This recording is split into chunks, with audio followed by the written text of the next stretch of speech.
दोस्तों, क्या आपके अपराजिता के पौधे पर फ्लावरिंग कम हो गई है या बिल्कुल ही आनी बंद हो गई है? पौधे की पत्तियां भी पीली होकर नीचे गिर रही हैं और पौधा भी अपनी ग्रोथ को रोक रहा है। तो दोस्तों, आज के वीडियो में आप लोगों के साथ में इस पौधे के लिए पोषक तत्वों से भरपूर एक ऐसी फर्टिलाइज़र को शेयर करने जा रही हूँ, जिसको कि अगर आप अपने पौधे में रेगुलर डालते हैं तो आपके पौधे में इन सभी पोषक तत्वों से भरपूर फर्टिलाइज़र का असर काफ़ी अच्छा देखने को मिलेगा और उस पौधे की ग्रोथ फिर से स्टार्ट हो जाएगी। साथ ही साथ उस पर फ्लावरिंग भी आने लगेगी, क्योंकि दोस्तों अपराजिता का पौधा पूरी तरीके से गर्म माहौल का पौधा है और जब इसको गर्म माहौल या मिलता रहता है तो इसके ऊपर फ्लावरिंग होती रहती है। यानी कि जब तक दिन का टेम्परेचर 15 डिग्री सेल्सियस के नीचे नहीं जाता है और रात को ओस नहीं गिरना स्टार्ट हो जाता है, तब तक इस पौधे पर फ्लावरिंग होती रहती है। जैसे ही 15 डिग्री के नीचे टेम्परेचर जाने लगता है और रात को ओस गिरना स्टार्ट हो जाता है तो धीरे धीरे इस पौधे पर फ्लावरिंग कम होने लगती है और जैसे ही तेज़ ठंडक पड़ने लगती है तो पूरी तरीके से इस पौधे पर फ्लावरिंग होनी बंद हो जाती है। नमस्कार दोस्तों, आप सभी का अपने चैनल पर एक बार फिर से स्वागत है। तो चलिए दोस्तों, वीडियो की शुरुआत करती हूँ। तो चलिए दोस्तों, सबसे पहले जान लेते हैं कि हमें अपराजिता के पौधे की अब नवंबर के महीने में किस तरीके से देखभाल करनी है। तो दोस्तों, अब अपने पौधे को आप ऐसी जगह पे रखें जहाँ पर इसको सुबह से शाम तक की पूरी देर की धूप लग सके, क्योंकि दोस्तों धूप कम लगेगी तो अपराजिता के पौधे की ना तो ग्रोथ होगी और ना ही उसके ऊपर कलियाँ बनेंगी। दूसरा काम करना है कि अपराजिता के पौधे में अब पानी आपको बहुत कम कर देना है, क्योंकि दोस्तों गर्मियों के मौसम में तो अपराजिता के पौधे को सुबह और शाम 2 समय का पानी चाहिए होता है, लेकिन सर्दियों के मौसम में इस पौधे को बहुत कम पानी देना होता है, क्योंकि टेम्परेचर गिरता है और टेम्परेचर जब गिरता है तो मॉइस्चर हो जाता है, जिसकी वजह से मिट्टी में नमी हो जाती है। इस वजह से सभी प्रकार के पेड़ पौधों को सर्दियों में बहुत कम पानी की ज़रूरत पड़ती है।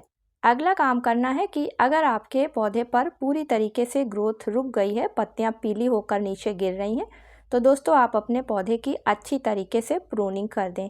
तो प्रूनिंग आप जैसे ही करेंगे तो आप खुद देखेंगे कि 3 से 4 दिनों में वहाँ से नई नई शाखाएं निकलने लगी हैं, क्योंकि दोस्तों उत्तर भारत में अभी भी मैदानी क्षेत्रों का टेम्परेचर 30 से 35 डिग्री के बीच में चल रहा है। तो चलिए दोस्तों, देखते हैं कि अब अपराजिता के पौधे में डालने के लिए किस तरीके से फर्टिलाइज़र को तैयार करनी है।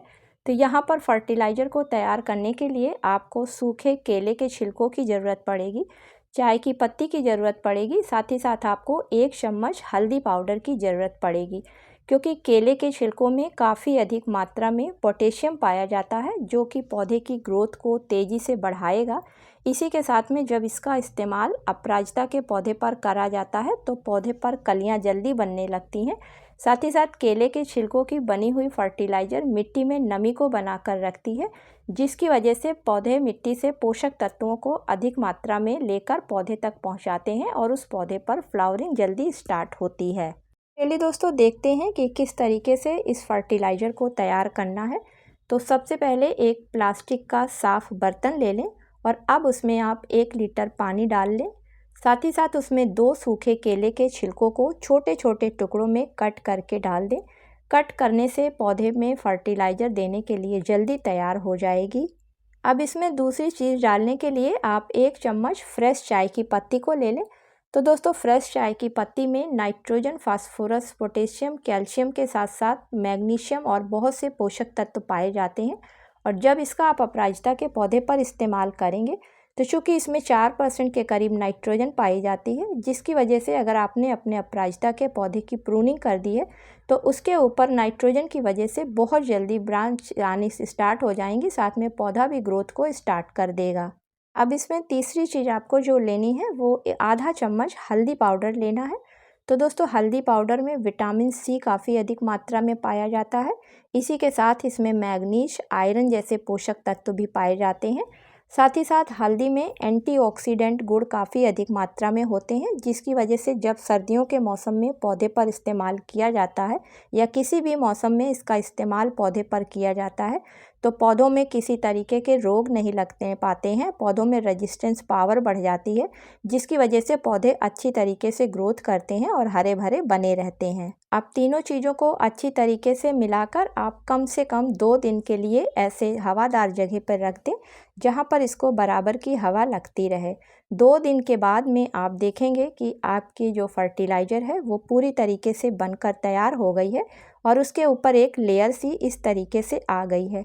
अब दोस्तों इस फर्टिलाइज़र को आप छान लें और छानने के बाद में आप इसमें इतनी ही मात्रा में साफ सादा पानी मिलाकर अपराजिता के पौधे में या फिर जिस भी पौधे में फूल वाले फूल नहीं आ रहे हैं, आने बंद हो गए हैं, अगर उसमें 15 दिन में एक बार डालते हैं तो आपके पौधे पर फिर से ग्रोथ स्टार्ट हो जाएगी। साथ ही साथ फिर से आप उसमें देखेंगे कि जब तक तेज़ ठंडक नहीं पड़ रही है पौधे पर फ्लावरिंग होती रहेगी। उम्मीद करती हूँ कि आज का वीडियो आप लोगों को पसंद आया होगा। अगर दोस्तों पसंद आया हो तो इसे लाइक और शेयर करें। मिलती हूँ किसी अगले वीडियो में किसी नई जानकारी के साथ में। तब तक के लिए दोस्तों हैप्पी गार्डनिंग।